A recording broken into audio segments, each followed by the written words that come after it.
No ar, Jornal da CUT.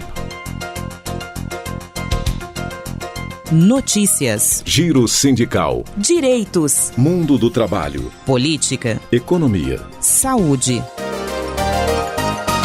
Aqui, a classe trabalhadora tem voz. Olá Brasil, eu sou o André Acarini. Hoje é terça-feira, 9 de março de 2021. O Jornal da CUT está começando agora. Os assuntos que você confere nessa edição são os seguintes. Ministro do STF, Edson Fachin, anula condenações de Lula e devolve direitos políticos do ex-presidente. Carta aberta sobre Bolsonaro diz que Brasil da pandemia é, aspas, uma câmara de gás. E ainda, pandemia reforçou o abismo salarial entre homens e mulheres. São os assuntos que você confere a partir de agora aqui no Jornal da CUT. Rádio CUT. Aqui, a classe trabalhadora tem voz. Acesse pelo site www.cut.org.br. A gente começa o Jornal da CUT dizendo hoje algo que não é novidade, né? Já é o 6º aumento esse ano. A partir dessa terça-feira, a gasolina vai ser reajustada em 8,8% nas refinarias e o diesel em 5,5%. O litro da gasolina nas refinarias vai passar a custar em média R$ 2,84, alta de 23 centavos em relação ao valor anterior. O diesel vai ser vendido por R$ 2,86, alta de 15 centavos. Com esses aumentos, os reajustes acumulados nas refinarias são de 54% na gasolina e 41% no diesel só esse ano. Nos postos de combustíveis, os preços do diesel ao consumidor subiram em um mês 11%, uma alta acumulada de 16,7% só nesse ano. Já a gasolina subiu nas bombas 9,4% em um mês e no ano o acumulado é de 17,7%. Este é o segundo reajuste deste mês de março. O último reajuste dos combustíveis nas refinarias ocorreu há 6 dias, no dia 2 de março. Política. A Operação Lava Jato, comandada pela Turma do Paraná, chefiada pelo ex-juiz Sérgio Moro e pelo procurador Deltan Dallagnol, dissolvida pelo Ministério Público Federal em fevereiro deste ano, provocou o fechamento de 4.400.000 empregos e fez o Brasil perder 172 bilhões de reais em investimentos. Esses dados constam de um estudo científico elaborado pelo DIEESE a pedido da CUT.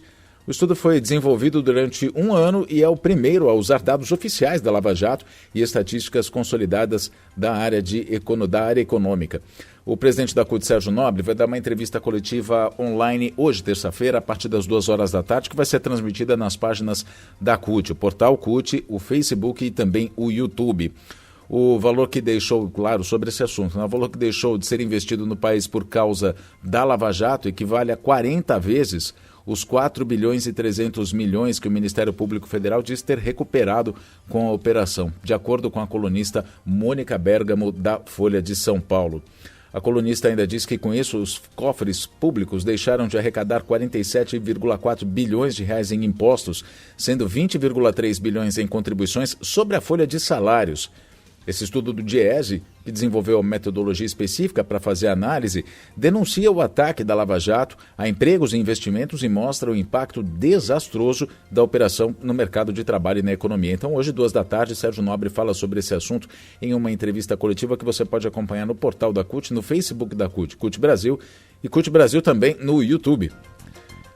Ministro Edson Fachin do STF anulou ontem, segunda-feira, todas as decisões do ex-juiz Sérgio Moro e da juíza Gabriela Hart contra o ex-presidente Lula e remeteu as ações para a Justiça do Distrito Federal. Com essa decisão, o ministro do Supremo Tribunal Federal devolveu os direitos políticos de Lula, que pode se candidatar a presidente em 2022.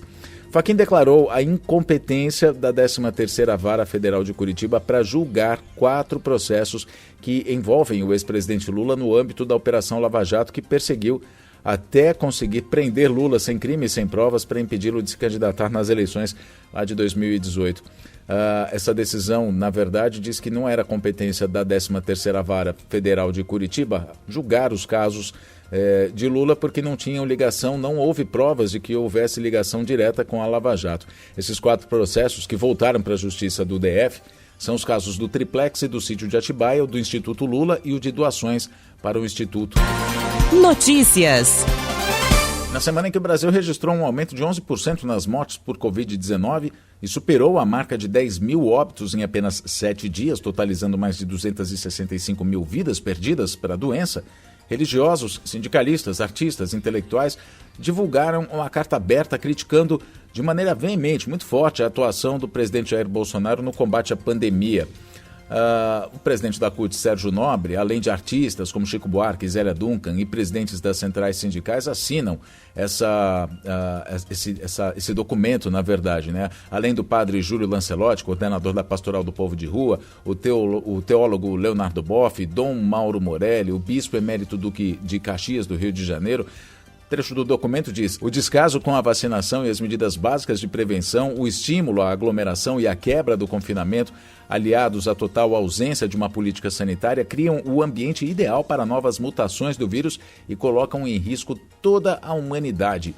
Também assinam a carta foi divulgada no dia 6, os presidentes da Força Sindical, da UGT, da CTB, da NCST, da CSB, CGTB e Central do Servidor, né? São presidentes das centrais sindicais brasileiras, além da CUT.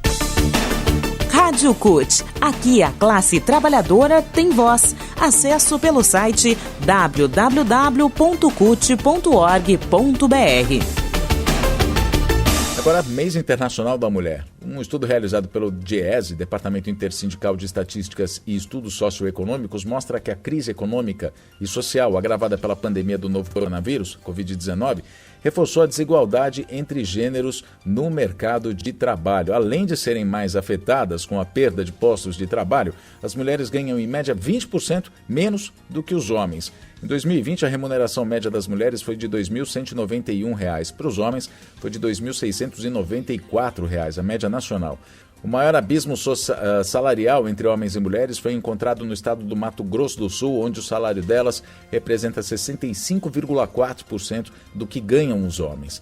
Em seguida vem o Rio Grande do Sul e em terceiro lugar Santa Catarina com 70,8%. No Rio Grande do Sul as mulheres ganham o equivalente a 70,8% do que ganham os homens e em Santa Catarina 75,3%. Já as menores diferenças, né, estão no Amapá, onde o salário da mulher corresponde a quase 100%, na verdade, né, 99,6% do salário dos homens, Ceará 95,1% e Piauí 93,4%. A análise por raça mostra que a situação para as mulheres negras é pior. Com salários ainda menores, essas mulheres tiveram em 2020 um rendimento médio de R$ 10,95 por hora contra R$ 18,15 também por hora das não negras. Os homens negros ganham R$ 11,55 por hora, em média, e os não negros ganham quase o dobro, R$ 20,79. R$ 20,79, né?